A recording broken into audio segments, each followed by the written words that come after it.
Hey guys, welcome to the Cup of Nurses podcast with your hosts Peter Findero and myself, Matt Solarchik. This is a podcast where we tackle current health news and hot nursing topics, one conversation at a time. Thank you guys for tuning in. Thank you guys for listening. Anybody that's out there, subscribe, like, comment, share. This is how we grow, and it motivates us to keep creating high quality content for you guys. PD, how we doing? I'm doing good, man. We have a trifecta of topics for you guys today. They are pretty intense, pretty interesting. A few of them that we've dealt with. One's a little more personal, and of course, the third one's going to be a little bit more interesting, more opinion based.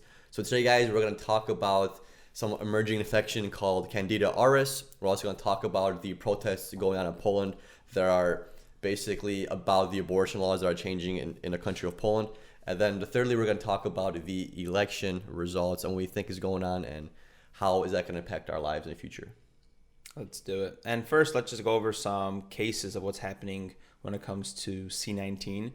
And we'll just hit United States. So in the United States, we have 10.1 million cases with 243,000 deaths. And we never talk about this, but there's 6.4 million people that have recovered from this. Yeah, the survival rate's like what, 90 something percent, like 99 point something, or 90 point something. As cases are going up, the mortality rate has not changed or anything like that. And as you know, hospitals are always busy around this time, so it's not like, something to anticipate something different that's happening. When it comes to the top 5 states, Texas is actually number 1, California is 2nd, Florida is 3rd, New York is 4th, and Illinois is 5th. We actually had somebody that did a travel nursing contract in Texas, and they're getting paid like fatty, which makes sense why there's an outbreak in Texas. So if you guys are nurses or travel nurses, I would definitely look into Texas because the rates are amazing there. Definitely. And there's a lot of nurses also scattering to Illinois too and New York. So is any of those is going to be a really good choice if you want to make some money and not, I guess, not to be a dick, but if you want to take advantage of this pandemic to make some more money and for your benefit, you could definitely hit one of these 5 states and you're going to get like a nice little bonus. You're definitely going to get higher pay. Yeah, I would take that back. You're not a dick, man. It's just what it is. Like, there's money to be made. Yeah. There's sick people. We take care of sick people all the damn time, and it's just part of the job. And money is the best motivator. So if you want to get shit done, throw somebody some more money and exactly. Wow, somehow it gets done. It's like you want something done for like, it's say $1,000 and the guy's like, no, I can't do it. Throw in 2,000, and then I'll make it happen, that kind of thing. But what's kind of interesting that we talked about a few days ago is still like California has the tightest restriction laws out of all the states, and they're always top 2 in cases. So it's like, are these masks really working? Like, if these states that have really strict laws regarding C19 and where you could go and what you could do, and they're like doing strict mask enforcement, like this kind of, I don't want to be a conspiracy theorist, but this kind of shows that masks probably aren't solving the majority of the issues that we're having with this pandemic. I kind of already want to bounce into the whole election thing, but we'll save it because what if now we're going to get a national order for mandated masks? We'll see. Because I think the CDC released a document that said that if we have the stay-at-home order plus the masks, I believe there's percentages of mortality rates and like cases that 80% of people didn't go to the hospitals and all that. But like, of course, if you're gonna keep people at home and make them friggin' put on masks, that there's gonna be less of an outbreak. But like, what's the long-term outcome here? Do you want us to always stay at home? Like, how? There's no happy ending to this. It makes no sense. I mean, there's a happy ending. You could do so if you do the stay-at-home mandate order, people stay at home and you force people to stay at home, yeah, you're going to decrease all kinds of infection. Flu season isn't going to be as bad. The C19 isn't going to be as bad. These like transmitted diseases and infection, they're not going to be as prevalent. Yeah, no shit, because you're staying at home. You're not in contact with anybody. But how long is it going to be in effect? 6 months? 1 year? Like, maybe I'm talking out of my ass, but if it's for 1 year, that's crazy, dude. There's no way somebody could mandate people to stay at home 1 year. It's not gonna be like that. It might be like maybe a few weeks. Like, I'm okay with it being a few weeks just to test it out, and if it works, great. Well, we solve this issue. But if it doesn't impact it and they keep having us stay at home, do all these things, abide by these laws, then that's when it becomes more of a power grab than any kind of benefit on society. It just sounds like you're over it, and so am I, man. It's been like since March of 2020 that we've been dealing with this, and it's just like continuing to escalate. It's like, what are we going to lock kids up forever in homeschooling? And even talking to nursing students that are like in their programs, right? Like, you can't do simulations. You got to press buttons on a computer program to take care of a patient on a computer. Like those nursing students are not going to have real life examples, real life, the hands-on skills that you need to actually fulfill your job as a nurse. And they're going to have that struggle once they get out of nursing school. It's going to be like, oh shit, I never did this before. I never touched this. It's going to be all new, man. It is. But luckily, as a new grad, you have those 13 weeks of orientation, just coming into it less experience, because clinicals are being decreased. They're not as widespread as they were before, because hospitals are scared. Teachers don't want to expose their students to C19 or other infections, so clinicals are definitely cut in half. And that's like the major hands-on learning that you do get in school, because the rest is lecture-based. There's only so much you can learn as a nurse, lecture-based and theory. Then, because a lot of our job is hands-on. Yeah. Physicians, they tend to be more theoretical. Hey, if we do this, how is it going to affect this? They're more in theory, unless they're putting lines in emergently, then it's more hands-on. But as nurses, we're doing more of the hands-on kind of things, doing like tasks, doing the physician orders, ass wiping, that kind of shit, no pun intended. Yeah. Speaking of ass wiping, you want to hop into Candida Auris? Let's do it. So Candida Auris, me and Matt have actually heard about this in our hospital, because there was a case that they had. It didn't develop in our hospital, but it came from an outside facility. Home. Yeah, nursing home, and we got the patient. So our manager was really strict on using proper PPE and not spreading it from patient to patient, because this is showing to be a very deadly and very hard infection to treat. Yeah. Fungal infections in general are pretty hard to treat, but this is like a very intense one to fucking get and the through. CDC is basically saying this is like an emergent fungus, and it's going to pose a serious global threat if we don't do anything. So I believe per state and per county where these outbreaks are happening, the CDC is very tight on regulating it. And for one reason, it's multi-resistant to drugs, meaning all the antifungal medications that we have, it has created a infection or a resistance to it commonly that we use to treat regular Candida infections. And so just think of like MRSA. Like when you think of MRSA, methicillin-resistant Staphylococcus aureus, this is like the MRSA of the funguses. There's like 3 or 4 of the most common types of antifungals that we use, and majority of these C. aureus fungal infections, they're resistant to all, if not most, of these 3 or 4 standard antifungals that we give. And fungus is the ones that have the spores, right? Mm-hmm. Okay, so yeah, and the spores are hard to kill, and this is what makes them like continue to like multiply. And the CDC said that we don't know exactly how infectious it is and how people are likely to die, but based on the small numbers that they have on the cases, I believe from October there's 1,364 cases in the United States. So it's very small, but nevertheless it's important, right? They said there's a 30 to 60% death rate from this. So it's pretty serious, and what happens is it's usually related to sepsis, multi-organ failure, not necessarily from the infection, but just a cascade of what happens when you're trying to do this. Like just to give you an example, like you have this Candida auris infection, and we can't really treat it with a regular antifungal, so we're probably going to dump like 3 or 4 antifungals. As you know, there's side effects of taking antifungals. Maybe your kidneys are going to go to shit or something. Now we're doing dialysis while we're trying to, fight off this infection.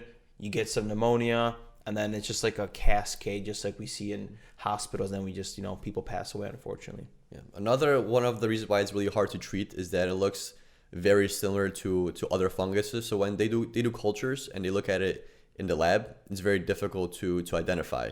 There's like one other fungus that's really, really similar to it. It's like Candida H. I'm not sure what the exact name of it is, but that's the main thing. So it's hard to diagnose. So if they have this infection, this C. aureus, but they're treating you for another fungal infection, that's what it looks like. Guess what? They're not giving the proper medical treatment that you would need, and you're not fighting that exact infection. So you're just making it more resistant, because if you're giving an antifungal to it, that it's not going to work against it, or if it's really weak.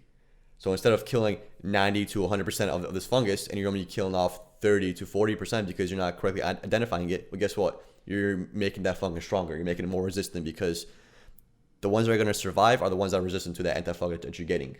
So it's pretty crazy, man. Yeah. That's how you get all these super bugs that you give antibiotics for, because sometimes people don't identify the right bacteria, and this falls in the same category. it's kind of mind blowing too that we have like this powerful technology in our hands, right? The cell phones, and we're able to do beautiful things with it. Technology is advancing so quick, but when you look at healthcare, we're still growing bacteria and specimens in petri dishes that we did since like what 1914. I'm making this data up right now. I have no idea when we started doing these tests, but it's just like we need to like create quicker, like better technology for testing for bacteria in the hospital. We haven't still found this, you know, like if we have a patient that comes in for sepsis, we do blood cultures. Like we're going to put them on Vanco and Zosyn and something else, but it's going to take 3 or 4 days before we find out what that actual bacteria is, and then we switch antibiotics to treat that. Like imagine if we figure out better technology to treat patients quicker. Like that's not talked about, but why isn't money being invested in it? And I'm sure there is, and I wonder what the barrier is. Why haven't we had better testing? I have no idea the barriers, but if you could find a way to cut down the turnover time for blood cultures, you know, that could definitely save lives. Yeah. That'll for sure save lives. Like these broad spectrum antibiotics, like yeah, they're good. It's a nice band-aid for now, but there has been times where someone is septic, they're on these antibiotics, broad spectrum ones, Vanco, and a few other ones. You do blood culture, they come back negative, and you're like, how are they negative? Like this guy has all the symptoms of sepsis. Like what is going on? It's not cardiac related. So you do another set of cultures. And then those finally come back positive. You're just like, damn, now it's been 6 days of this guy's broad spectrum antibiotics. Yeah. Like, you know, vancomycin isn't gonna hold you off forever. You know, we're not fixing the problem. Like I said, we're killing off a few of those antibacterial, or we're killing off a few of those cells with these antibiotics. But the strongest ones are surviving, and we're not really hitting the cause of this infection. Yeah, just like the C. auris, like if we have to rule out a patient, it's going to take 5 days. This test is a little bit longer than the other ones. And like, you know, we're not even talking about like after X amount of days, we just literally weaken the damn person from using so much antibiotics, including their gut flora. And as we know, 80% of our immune system is in the gut. So we wipe out your immune system trying to fight something off. That person's weak, like he's coming recurrently for pneumonia. Yeah, man, it's kind of messed up how healthcare works right now. Yeah. I mean, it's hard to figure out. There's no like one, 2, 3 step process. Like it's all different. It's not you come in, we scan you, and we know exactly what's going on. There's so much that we've gone on. It's not like when you come in for a broken bone, you could see that your elbow's out of place. That's the problem, right? It's not going to be your knee. If someone comes in pain and you see they have a broken elbow, you're not going to be assessing their knee. They're saying they have generalized pain everywhere. No, you see the problem. And guess what? You fix that broken elbow, you know, after a few days, pain goes away. All this stuff is going on internally. We can't see internally. We can't just cut people open or do like an internal scan that's going to show us exactly what's going on. That's why we have so much.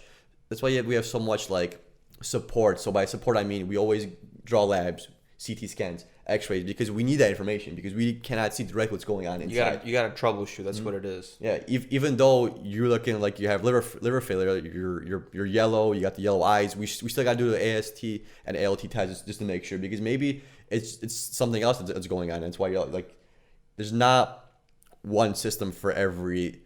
There's no one system for every symptom that you present with. Yeah, it's just figuring shit out. It's like a puzzle. Just like, for example, give you an example of that, how that actually works is like, you know, I had a patient came in for altered mental status, and like dude was in a wheelchair and was just saying yes, yes, yes, and driving around an electrical scooter, came into the ER, and for some reason his just gas went to shit. They intubated him. He had 2 seizures.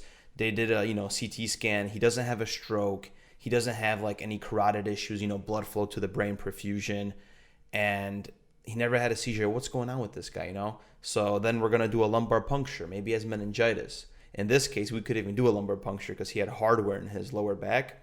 And that's just, you're troubleshooting every day, trying to see. And it's just like every day is just like this little progress of getting down to the problem of what the hell is happening. Yeah. So I think in hospital, if you don't know what's going on with you, we're going to take it as like a system approach. So we're going to try and break down what's going on in each system. And we can't get the big picture of what's actually happening. Well, we're going to do little things for each system. We're going to try different antibiotics. We're going to, like Matt said, we're going to do a lumbar puncture. Maybe it's that. And we're going to just do one thing at a time. It's a slow process, but that's the way we have to do it, because we can't do aggressive treatment for anybody that's, very fragile. Right? Yeah. You can't do everything at once. You have to do trial and error. Try it out. Does it work? No. Did it help? No. Then let's not do it. Or let's try it out. Did it work? No. Is it showing some kind of benefit? Yeah. All right, then let's keep doing that, and let's add on another treatment modality. Yeah, it's like treating hypotension, right? Your patient you had a couple days ago. It's like, okay, let's do some fluids, let's do some albumin. Okay, hey, blood pressure goes up, good. If it doesn't, okay, let's go for a pressor. Yeah. But anyways, C. aureus. When it comes to the hospital protocols, we had a mandatory email that we had to read about this because that's how serious they want to track it, and they don't want it to go from another room and cause an outbreak. So for one, the equipment, stethoscopes have to be in the room. That's it. Once they go in there, they're not coming out. That patient that I had that we needed an x-ray to be done, that x-ray machine stayed in the room for all 5 days that the patient was. It couldn't leave the room. That's how seriously they're taking it. Of course, proper PPE. They want us to wear a gown, some gloves, and it's not about just going into the room really quick and making a quick IV adjustment. They want us to completely gown up every single time. They want us to wipe down our workspace with some Oxivir / bleach wipes. This includes every single shift, they said, like IV pumps, whatever it is. And they don't want those patients to be paired up with any post-op patients. So no ECMOs, CRTs, no high-risk patients. And of course, hand hygiene, scrub for 20 seconds and all that beautiful stuff to get the gunk out. Yeah, so strict contact. We actually had a patient that actually had it, and one was, it was a rule out. So those two are always paired together. So like Matt said, you don't want to pair with anybody that's coming out of surgery, that's maybe hemodynamically unstable. Definitely not somebody that is an organ transplant, right? You don't want to pair them up with someone that's like a fresh heart or a fresh kidney or just a kidney or a heart in general, because they're going to have a weakened immune system as well. So I actually was talking to one of the nurses, or a few of them, and they actually told me how hard this is actually to treat. So they were saying that one nursing home that had a spread of this, they had to take off all the patients and they had to destroy all the walls. Wow. Because that's how hard it is to disinfect. Like, it was more efficient and more safer to just break down the walls and put new walls up. That's how hard this is to treat. Yeah, we did I think we do UV therapy and they still use bleach. I think they had like a special machine or two at the same time when they were doing the de-cleansing, if that's what you want to call it, of the rooms. Trudy. Well, I know all hospitals we call it Trudy with the UV light, and they were even saying that doesn't kill all the spores either. Wow. So that's why they're all crazy about it. That's insane, dude. And in a hospital, it's not gonna spread that well, or it's not very common for it to spread because we do proper PPE, we do proper cleaning, everything is on point. We have special rooms, everyone's separated. Each patient usually has their own room. In the ICU, it's how it usually is. But we keep things very clean. We're very anal about these things, and we don't kind of mess around. Compared to a nursing home where you have all these patients coming together for breakfast or for dinner, or if they're bedbound, they're obviously not, but they're not as strict on their guidelines as we are. Right? Yeah, and that's why when patients... Because you never worked in a nursing home, right? I've worked in a nursing home before, and it's like, yeah, you follow the guidelines, but it's a little bit... Say it how it is, Pete. Yeah, it's not as strictly enforced as in a hospital. Like, I still ward, I still follow all the guidelines, but some people necessarily didn't. Like, how even in a hospital, you pop in a room real quick, signs a pump, and you hop back out. That's kind of how it was in a nursing home too. But when someone has this kind of infection, like, you shouldn't risk that. Plus, you got like 20 patients, and you don't have time to be doing a little nitty gritty, right? In a way. Yeah, not to be like a dick either, but I think I have a pretty asshole outlook on life sometimes. But like, I know you're judging yourself way too hard now, man. I'm not judging myself way too hard because I'm not gonna it's how I am and I'm okay with it. But like in nursing home, people are usually in their 80s, 90s, like they're older, so it's just like it's not as, I don't want to say it's not as serious, but if you're in a nursing home and you're older, like your life expectancy in a nursing home isn't very long, like maybe 5 years if that. Yeah. In a hospital, your goal of treatment is to get better and eventually leave the hospital and go home in the same condition you came in or better, right? And nursing home, like you're there kind of permanently. You're there to stay. Yeah. You're mostly gonna pass away there. So I feel like it's not as serious for the most part. Like, I agree with you. I agree completely.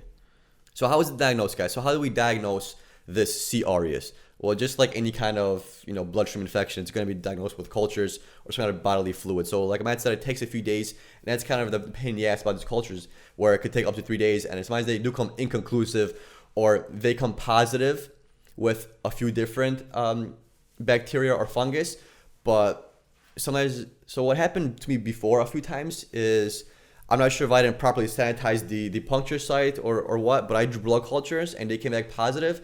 But the infection wasn't a common bloodstream infection and was more of a bacterial infection that you find more on the skin, more externally than internally. So I actually had to draw them again, and then they came back negative. So I'm not sure if I didn't clean it properly with chlorhexidine or what, but that does tend to happen.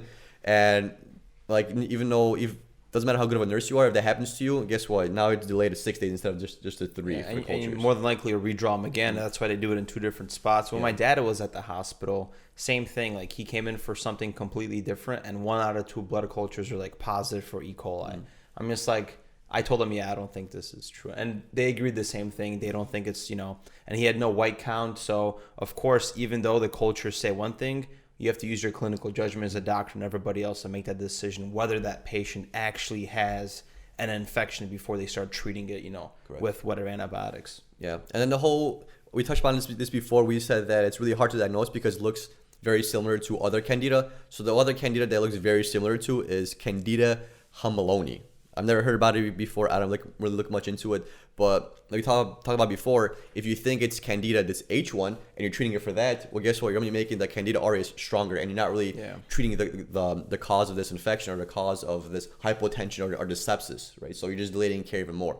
I think it'd be a cool podcast episode to even talk about nursing homes and how they're breeding these infections literally, and how does that happen? Because it's not on purpose, but it's not on purpose, right? And it's survival of the fittest in a way too, where these infections were always happening, because bacteria has been around for a while, and patients died off. But now we can keep people alive for longer, which creates these breeding grounds for these immunocompromised patients, and we're technically breeding bacteria to be stronger in the future. Like, it sounds a little bit crazy, but if you wrap your head around it, it makes some sense. It does, because genetically wise, we're not meant to live forever, right? We're just meant to live for X amount of years, reproduce, and then we die, and the next generation moves on. So with the elderly, it's crazy because they're staying. I'm not saying we should kill off our elderly sooner, but like, they stay alive for long periods of times, and they might have these new infections that we've never found out about, and we might never find out. But the thing is that when they age, their immune system gets weaker. Yep. Right? So these infections become more prevalent. So an infection that might not do much damage to you or me is doing damage to these people because they have weakened immune system. Yeah, it's just like the VRE, correct? The vanco-resistant bacteria. Eventually, we keep giving vanco to these patients, and the bacteria just figures it out on how to become resistant to this antibiotic. And then we have a bacteria that is immune to the strongest antibiotic. Now what? It's freaking wild, man. Right? It's wild, and we have to kind of condense and keep these bacteria in specific regions so there's no outbreaks. Yeah.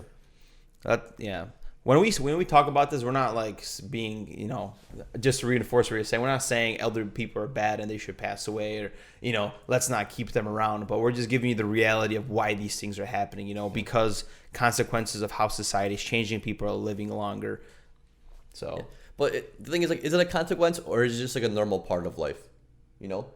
Because it's food chain stuff. Like, one thing happens, another thing gets compensated for it. Yeah. For millions of years, Earth has been developing. There's been bacteria that's growing. Bacteria has been dying. New ones being like developed or whatever. All the ones fading away. It's just how the life cycle works. Like Matt said, one strain might die off. Other strain might become more prevalent. A new strain might show up. Just like polio. Like, polio was prevalent. Just like C19 out X amount of years ago. Yeah. X amount of years ago, and now it's not as prevalent, but now we're seeing it emerge back. That's just the life cycle of how life basically is. Yeah, but remember, polio, there's an outbreak because of the oral intake of it from Bill Gates. But anyways, let's talk about pollen and abortion, because we're going to get off topic. We got a few more over here. Let's educate everybody regarding this, because they might actually see this. So who's actually at risk for C. auris? So same thing with every kind of bloodstream infection. People that are at higher risk for C. auris are going to be your elderly, people that have any kind of invasive lines, central lines, any kind of tube feeds, any kind of ventilators, all those things that are breathing grounds for other infections. So the top risk factors are going to be recent surgery, diabetes, any kind of broad spectrum antibiotic or antifungal use, and then previous fungal infections. Those are going to be like your main ones. And this has shown to not discriminate between age, so infants can get it, the elderly can get it. So just be careful. But this is more of like through invasive lines, through sepsis kind of criteria, not like C19 where it's airborne and you get it through there. This is usually happens to people that are a little more immunocompromised than the rest of society. Yeah, just like we have bacteria and things living on our body, and they're opportunistic infections. So if they have the opportunity to infect and create a problem, they will open wounds, cuts, Foley catheter sites, right? That's why we're so crazy on infection rates and cleaning patients. And if you have centralized in the hospital, we got to wipe down patients every shift with chlorhexidine. It's just how things work. Yeah. And when it comes to treating it, basically C. auris is a treatable infection when it's with antifungals called acinocandins, right? That's how you pronounce it. I think so. So it's a group of antifungals. I think there's 3 different classes, and unfortunately this infection is resistant to all the main ones. I'm not too sure what exactly antifungal we were using in the hospital when I was treating this patient, because when I had this patient, actually they were in what's it called, comfort care, so everything got discontinued, and I didn't think to look back and see what antifungal they're using. Yeah. So like I said, echinocandins. But what they're also saying is that, so this is the one that's been shown to work the best for C. auris, but there's also a lot of strains that are resistant to all our antifungal classes. So when they're resistant to all of our classes, all we do is basically give a high dose of each really strong one, and hopefully one of them takes. Yeah. Right. And that's what we talked about in the beginning of the show, is this is where it creates complications, because your body, your kidneys, whatever, could only take so much of this medication, and then we start getting into issues like kidney failure and acute kidney injury and stuff. Yeah, it's crazy. You go septic and your kidneys fail, and then if your kidneys fail, guess what? You're not able to clean your body. Liver, you go into liver failure. You go into cardiogenic shock. It's a whole fucking shit show, dude. It's a cascade. That's why we want to catch it quickly. That's why when you're suspect of sepsis, what do we do right away? The sepsis bundle. Yeah, fluids and cultures. Because there's no way we could treat you. We could treat your symptoms if you're hypertensive. You give your pressors, but guess what? If you're septic and you have a bacterial fungal bloodstream infection and we keep giving you pressors, we're not solving the issue. We're not killing that bacteria. We're just keeping your blood pressure elevated so you can buy you some more time. And it's crazy to think about that. That's why fluid cultures right away, everybody gets them. If you come to the hospital hypotensive and you have a fever, rule out sepsis first thing. And it's very important. I'm not sure when the sepsis bundle was actually first taken seriously or became standard. That's pretty interesting to probably look at when it became standard. It's a CMS standard now. Because I guarantee you, with the sepsis bundle upon ER admission probably saved millions and millions of lives. Whoever thought about this idea about creating this bundle is thank you, and fucking came in clutch. Yeah, and not to mention we're also tracking lactics, right? We're doing them depends on what they are. If they're above 2, we're going to track them every, is it 6 hours? Jeez, I'm blanking on a sepsis bundle here. And that's just another indicator of how bad an infection is and whether we're going the right way or the wrong way. Lactic is 5, we give freaking 2 liters of fluids. If lactic is trending down, that means we're doing something good. If it's trending up, we better be doing something more, pressors, whatever the situation is. Yeah, on one more thing. So when somebody comes in with an infection that, let's say, resistant to all our antibiotics, or in this case, like the 3 fungal classes and the fungal classes. So what we're really banking on at that point is we're going to give you one probably from each class, the strongest one for each class, and we're going to give them all to you. Why? Because we're hoping that out of those 3 antifungals, each antifungal is going to be able to kill a little bit of those fungal, would they be fungal cells? So I would kind of say that every single antibiotic has a different mechanism of action. Yeah. One would attack the spore, one is going to attack the cell wall, maybe one is going to inhibit the nucleus, whatever it is. We're just going to give you all freaking 3 and see if this bacteria could take all 3 different attacks on its structure. Exactly. That's perfect. That's exactly what I want to say. Beautiful. I got you, man. Respect, dude. You have a little fist pump. Fist pump for a while. Yeah, no. You want to continue to the Poland? Yeah, we can do Poland. So, for you guys that don't know, Poland has recently changed up their abortion rights. So they have made it stricter for women to get abortions. So now women in Poland, this hasn't been fully passed because there've been protests. So Poland's highest court ruled that abortions due to fetal defects are unconstitutional. So moving the country towards a near total ban on termination and sparking angry protests in the capital of Warsaw. So if you have a child that is going to have a fetal defect, some kind of an issue. I can't really think of one on top of my head, but let's say they know for sure genetically that this patient is, or this child is going to have some kind of a neural tube defect or something like that that is going to result in them dying at the age of 5 or 3, or just having a really hard time through childhood. You cannot abort those babies. Yeah, you can't. You have to go through with the pregnancy. I'm looking at this because Poland literally is in protests at their capital for this. And this is the most intense that the country has been protesting since 1989, which was the collapse of communism.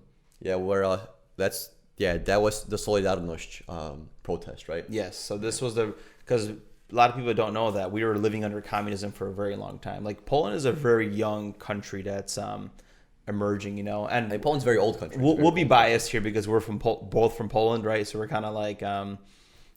How would I say this? We're kind of talking about our own country. Yeah. Which is good because, would you rather have somebody from like Mexico talking about Poland? Yeah. It makes our opinion a little bit more valid. Yeah. Like, if I'm going to like talk about protests going on in Mexico and I've never been to Mexico and I have nobody in my family that's from Mexico or Mexican descent, it's not as authentic. Yeah. And like Polish people, they're very prideful in their nationalism because, whatever happened with, the communism, concentration camps, the killing of, a lot of Polish officers, Polish Jews, and everything that happened, we were very quick on standing up for what's kind of right. And this is taking away the right to have the freedom to decide, because in Poland, 98% of the abortions are a result of fetal defects. So now this is going to get passed, and it would force women to carry a child that they don't know if the baby's going to survive. That's not fair. That's a lot of trauma. Not even, and think about it. What I read up on is, imagine somebody telling you you can't have an abortion, but your child is going to have a lot of fetal defects and you have to deliver this baby. And now, because the child's going to have a bunch of fetal defects, you might not be able to carry this child full term. So your risk of death is increased.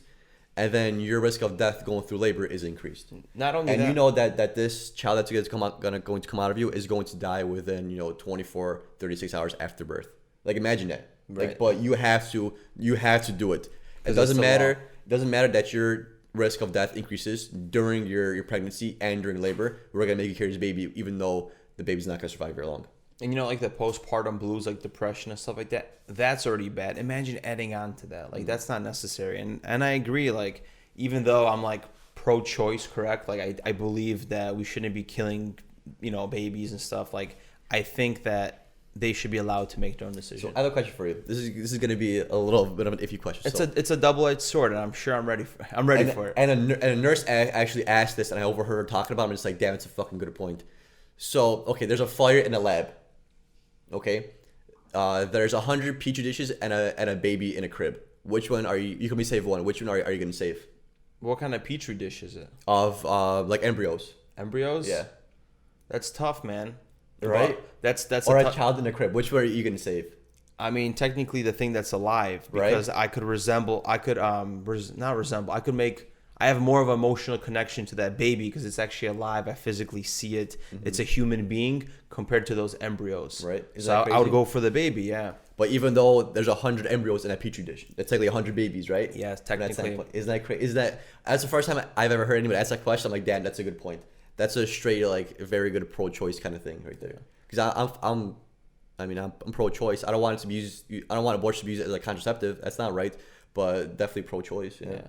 It definitely shouldn't be thrown around like, let, freaking Susie here slutting around and sleeping with guys and not using protection, not putting condoms on. And then, she's just gonna, it's just another day to the office to get an abortion. That's messed up, man. That shouldn't be, you know what I mean? Like, naughty to those parents. That's some shit. The being like how there's like local people that hang out around bars because they're alcoholics and they come and drink like a local abortion girl that comes in. That's dude, Susie. That'd be fucked up. She's a moneymaker. That's messed up. So anyways, I believe that Poland and the women, they should reverse this court ruling and they should have the ability to make their own decision.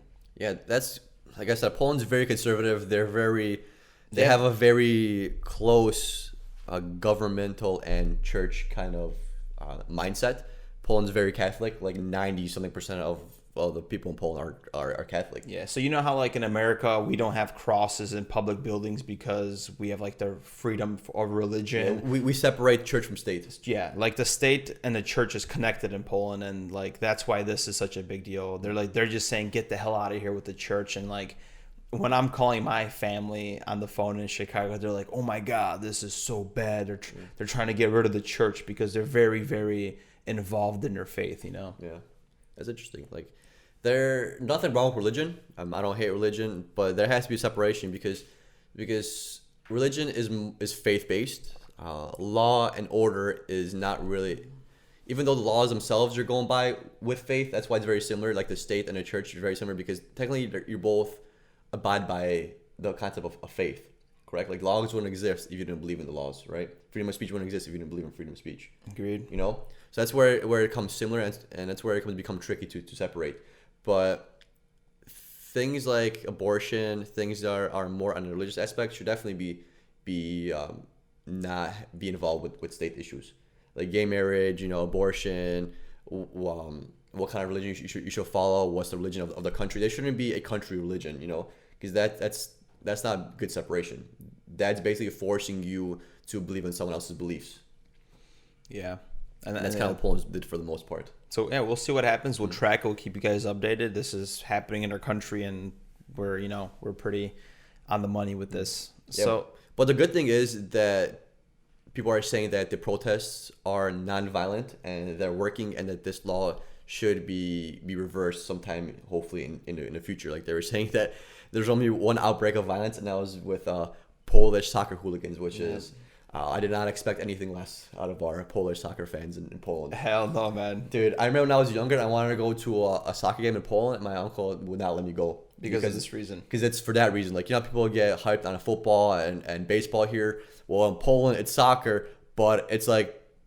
You'll get your ass beat. Yeah, you get your ass beat. Like, if you come to the wrong part of town during a soccer game and, you know, there's a scuffle, yeah, your ass is getting whooped. Like, this is like a whole different kind of thing. Like, Green Street Hooligans kind of shit. Yeah. That's the kind of shit we deal with in Poland, man. Yeah, it's a European thing, man. Soccer is, like, deeply ingrained, man. They take pride in it.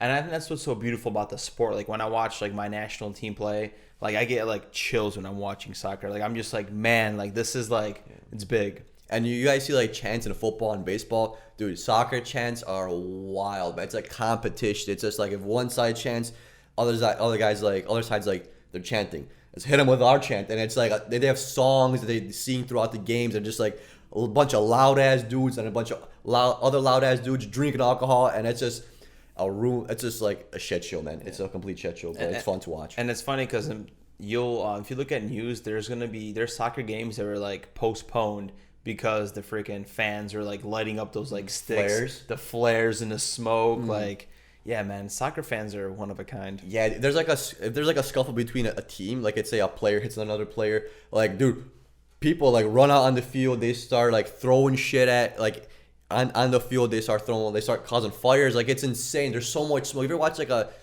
not anymore because of social distancing and this whole C-19, but if you go back or if you just YouTube like craziest football matches in England, some of those ones, there's so much smoke there where you can't even see what's going on, dude. People are insane. I love it. Yeah. All right, let's talk about the election. So we just found out this morning when we woke up, it's actually Saturday, November 7th, as we're recording this, Joe Biden has won the election. So congratulations, Joe. And we'll just talk about some opinion here. We'll free flow it. So I think we're entitled to opinion. We're at the podcast. We're very good at giving perspective. We usually don't give people opinions, so we'll just. I think this is the first election that we got. I'll be honest. Quite frankly, we did get sucked into it a little bit. Hell yeah! We got sucked into it more than any kind of other election, and we're kind of like everybody did. Yeah, we were so sucked in. Social media sucked us in fairly well, even though we were pretty new to it before. But I think since we're older now, we kind of see the bigger picture a little bit better. But we definitely got sucked in because in the past we were always like, you know, president's election doesn't really matter because, you know, one person can't just pass all these laws, and I feel like we kind of lost that. Like, we were a little bit polarized. You know, I'm not gonna tell you guys who I voted for, you know, because it's none of your business. But that's the problem. All of social media was polarized. All of news was polarized. So they created this reality of polarization, And it's like we have AI that's in front of our cell phones that are plugged in and they're feeding us this information. Like, look at all these Netflix documentaries we're watching. We know that without a reasonable doubt that our phones are, we know that they're spying on us, but they're also giving us specific newsfeed articles based on our personality. Me and Peter actually switched like Facebook feeds, and we're scrolling through our Facebook feeds, and we noticed like how like bored we got easily and what kind of ads Peter had based on like what he looks. It's very, very interesting. Yeah, because if you guys don't know, like Facebook and Instagram, you know, when you scroll down and like refresh your page, they're not feeding you the newest post or the newest information. They're feeding you the most relevant, what they think is most relevant to you. That's why people on social media a lot, they cause like their own echo chamber. Yep. Because social media is not gonna feed you something that's gonna disagree with you. It's not gonna give you a different opinion. It's gonna give you the same opinion that you've wanted and you've been looking at for the X amount of years that you have it. Why? Because they want you to keep reading it, to keep being able to prove your own point. Yeah. Like keep reinforcing, yeah, you're correct. And it's not giving the outside perspective of, hey, maybe you might be wrong. So so basically I feel like Facebook is just feeding your ego and it's feeding your right, and everybody has their own right, and we're creating this society that everybody's right. We got a bunch of fucking smart ass people that think they are on Facebook. No one is actually taking critical information, making their own think. It's just a bunch of groupthink is what's happening. Like, everything is watered down on social media. The information that's banned is banned for a reason, probably, and we just have this few opinions, and we're all just swimming in the surface of this information. That's crazy how that works. It's just like constant reinforcement. So like when you Google something and you're not sure about, and you have an opinion that might be wrong, but you keep trying to prove your own opinion correct, that's what they're going to keep feeding you. They're going to keep feeding you that over and over again. Like, it's, for example, like, let's say that you want to do the paleo diet, and you're looking up all these studies, why paleo is better than this, and you're still kind of on the border of it being the best, but you strongly believe that is the best. Well, guess what? The internet's going to catch up on that, and they're going to say, hey, Peter keeps looking up the benefits of paleo, why is paleo the best. Let's keep giving them to him. Let's keep giving it to them. Let's keep giving them these little things that say, hey, paleo is the best. They're gonna see ads, why paleo beats keto, why paleo beats intermittent fasting, why you should do paleo. And you'll be like, damn, maybe I am right. You know, maybe just before I thought, maybe I'm not right, maybe I'm wrong, but now I have to be right because all I keep seeing is paleo. So I have to be right in that case. I'm correct, paleo is the best. But no, you're fucking not right, because that's just what you're getting fed to believe, because that's what's keeping you on that phone, on that internet provider the longest, dude. I wonder how does a vegan's newsfeed look in that case, right? Dude. Because I eat meat, correct? But a vegan must be completely different, and they'll have newsfeeds that completely reinforce the behavior of, yes, meat is bad, and they'll have these memes based on meat is bad, and it's like, dude, you're just spinning your own little bubble, and everybody's spinning in their own little bubble. And I wonder, like, what are the long-term consequences of this? For one, we were supposed to talk about elections, but somehow we're on this rabbit hole. Still relevant. It is relevant. I feel like the more group thing we have, the less critical thinking that we're experiencing already, because there's just like 4 opinions surfing on social media. You better choose one, and this is it. There's no other option, correct? Yeah. We're going into this rabbit hole of just gonna be puppets. Puppets of like parrots of repetitive think, man, and that's scary. We're going into a dystopian future, I feel like. Yeah, we're in that zone where it's either you're with us or against us, and there's no in between. Like, there's either this opinion is now fact, and if you don't agree with this opinionated fact, then you're bad. Like, that's bad in the sense of not only like with socializing, it's also bad for the future, because how are you supposed to discover new things? How are you supposed to come to different concepts, different ways of doing things, if it's always one way or the highway? That's not right. Like, how are you going to be able to form a better society, and how are you able to get along if you don't take anyone's opinion? Yeah, they could be wrong. I'm not always right, but you could also be wrong. Just because everyone agrees with it doesn't make it true, right? Just because everyone thinks one way doesn't mean that's the best way to think. And if everyone thinks one way and you're scared to hover around the border, or you're scared to make a critical decision, well, guess what? You're not gonna progress anywhere as a society. Yeah. You're gonna be stuck. You're gonna be stuck, and then you're gonna see, not to be so nationalistic, but if the United States gets stuck in this mindset where this one opinion is fact and this is how it should always be, that we're heading into a deep path and we're going to be overcome by other countries like China, you know, and your countries in Europe. I'm not saying necessarily that we are, but that's kind of scary, and people are going to take advantage of it because you're going to be so much easier to infiltrate as a country. Because if they could infiltrate that one opinion, then there is no other opinion.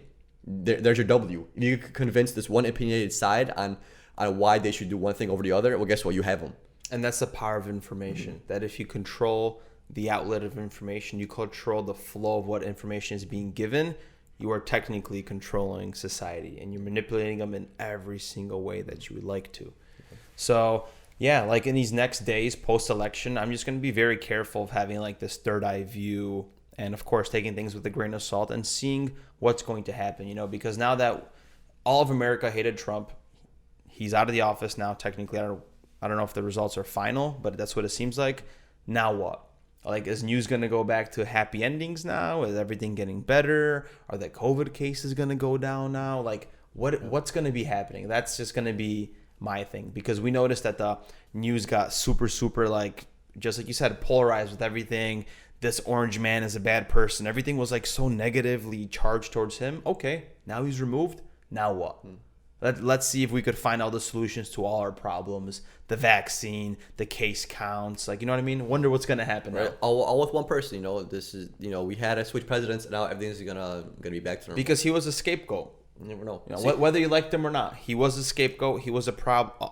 All of our problems where America were almost on him. The economy, the shutdowns, cases. Let's see what happens now. I'm very curious. Yeah, dude. To me, the elections, I kind of lost focus on it a little bit, but presidential elections, it's like, it's a little political event. Like, how much do things really change when there's a new president comes to office? Not much. Not much, man. Not much. Not very much changes. What do you guys think? The Earth's gonna catch on fire? The United States is gonna. What do you think? Our stock market's gonna crash because Joe Biden got elected? What do you think? These companies aren't gonna, you know, make their revenues, aren't gonna hit their sales? Do you think the election had any effect on iPhone sales? No. Absolutely fucking not. Do you think this election had any kind of effect on consumerism? No. And if it did, don't we think that it made us more consumers? Yeah. You guys think Amazon's gonna stop making money? You guys think Apple's gonna stop making money? Doesn't matter if they increase taxes on these corporations. Guess what? They're still gonna hit their revenues. They're still gonna they're still gonna make their shareholders happy because they're gonna keep making money. It doesn't matter how much you tax them. The stock market's not gonna crash. You know how many people if the U.S. stock market crashed right now? There's a reason why we have the elderly president in office right now. Why? Because we have a lot of elderly people in this country, and a lot of these elderly people, their money isn't under their pillows. Their 401ks are in stocks. They're living off the market. Yes, they are. The market is not going to crash anytime soon. If the market crashes right now, I guarantee you Joe Biden would get thrown out of the office. I guarantee 100%. You know how many people's lives depend on our stock market? Like majority of people that are retired and are living right now are living off the income from their stocks.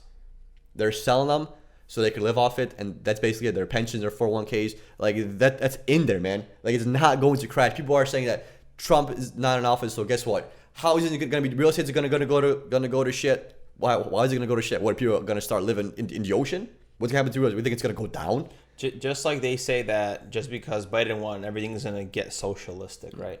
Like, this isn't just not going to happen overnight. Like, we're not going to just, like, tax the rich all of a sudden. That's why, like, you know, Biden stands for these X, Y, and Z reasons. I wonder how they're going to be fulfilled. Because everybody could talk a lot of smack, man. The view on our country is that we're either Republican, Democrat. We're either left or right. No.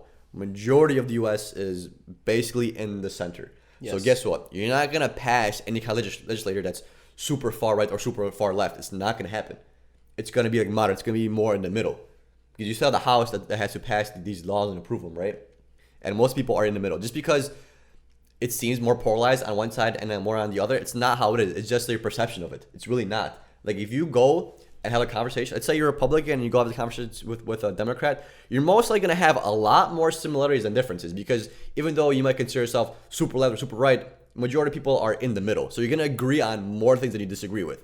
The only reason why things are more politicized than others is because they can't report on something that everyone agrees with. They have to have it polarized because it has to be one person versus the other, right? Yeah. It's never like, hey, Joe Biden and Trump have similarities on these topics. It's never like that. Why? Because then what's the point of picking another candidate if they're similar on majority of the topics?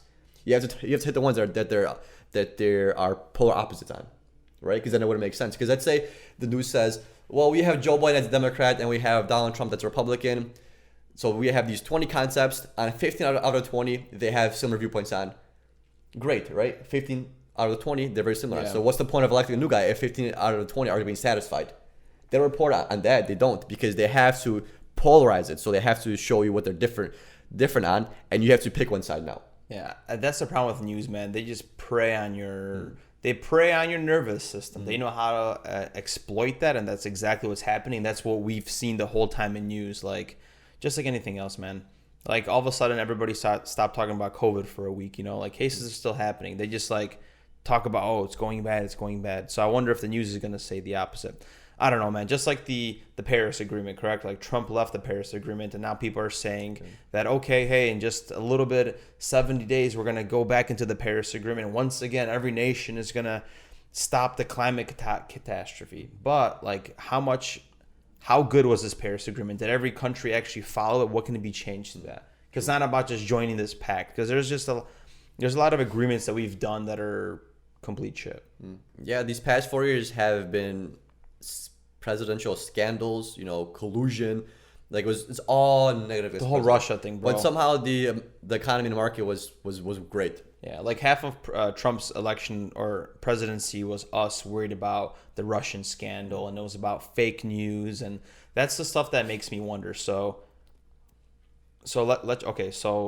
all this, the whole pony show went down, right? It ended, meaning Trump was in office, Russia scandal, elections are freaking fraud. What's going on? The pony show's over. And the news. But let me finish. Yeah. But the things that are in place are still going to be in place. And what are those things? The fact checkers, the fake news, Facebook's policies and conditions have changed. Now they could remove any kind of content from the internet. So Trump has left the office, but now we have this massive surveillance of information.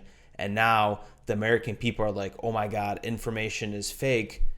Control it for me. Tell me what's right. And that's the problem there, where now the critical thinking is disappearing. Now we're just, hey, let us give this filtered information because we're scared of fake news. Yeah. And that's what's not leaving. And that's what's crazy, that these little events happen and ratifies and it amplifies things. And we're all, very polar opposite. But the policies that are changing in like the back end, what's happening is only getting kind of worse if you think about it, which is scary, because that's where like I get into conspiracies, is like, hey, this control of censorship is kind of shifting away. Oh, hey, China's hacking us. What do? We got to create a new centralized internet that's just in America. Now all of a sudden we don't know what's happening around the world, and we're in a bubble.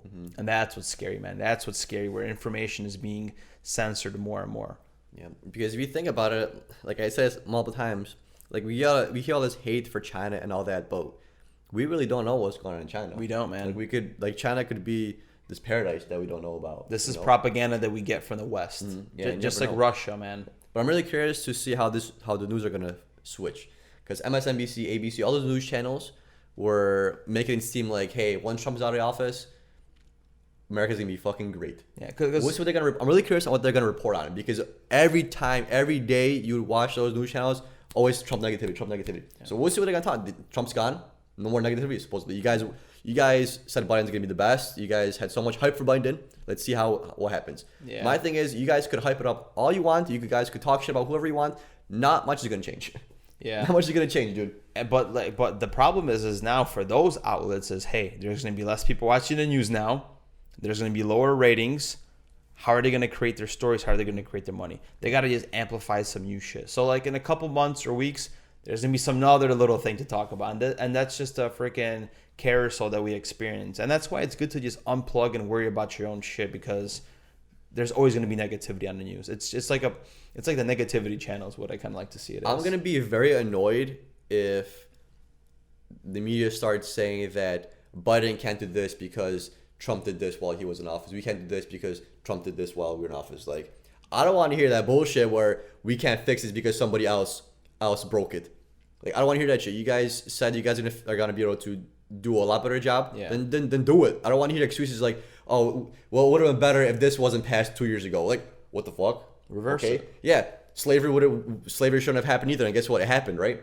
So we figured move it on. out. We figured it out, and we move on from it, right? We better society. We don't look back. Well, this is how it was. Now we can't do anything about it, right? No, like I don't want to hear that the nonsense. And if the media starts reporting it, because I feel like they are going to do that because they gotta keep hyping this negativity train. I feel like because like we've noticed before, we said it all the times where negativity drives views, drives media, and causes people to react. And they want you to react. They want you to come back for more. So if it keeps being this negative thing about this in the past, that in the past, I'm not saying forget history. I'm saying that if you keep running on, the show running on, it's gonna be very fucking annoying. Yeah, it's just like the people that freaked out with like COVID and like bought a bunch of toilet paper. Yeah, exactly. That's exactly what it is. So now I wonder because the vaccine is still not out. So what are going to be the stories for this? You know, are we continuing this reinforcing of stay-at-home orders and masks and everything till the vaccine comes out? Is this the be-all end-all? Is this a solution to everything? Just get a little needle injection and you're good to go. You could not wear a mask anymore and you could get fresh air and life went back to normal. Like, I don't know, man. I don't know what kind of ending we're going to be experiencing. Yeah, this whole year 2020 has been wild. It's been wild, but we'll see. But because we're the couple nurses, we'll keep you guys informed as always, and we're going to stay up to date with the news. And I also want to mention that we love talking about this kind of shit, and sometimes our episodes get deleted because of this. That's why, for those that are listening, freaking like 50 minutes into the show, I don't know how late we are creating Patreon, which we're going to have open discussion, and we're not going to have to worry about people deleting us or deleting our episodes. Yeah, thank you guys for staying this long. Don't forget to check out our vlog. Keep watching our episodes. Love you guys. Stay safe. Don't get angry with the election results if your candidate lost. It does not going to change a lot. But in this episode, just to reiterate, we talked about C. aureus. We talked about the protests going on in Poland regarding abortion. We touched a little bit upon the election as well. Have a safe evening, guys. Safe evening. Peace, guys.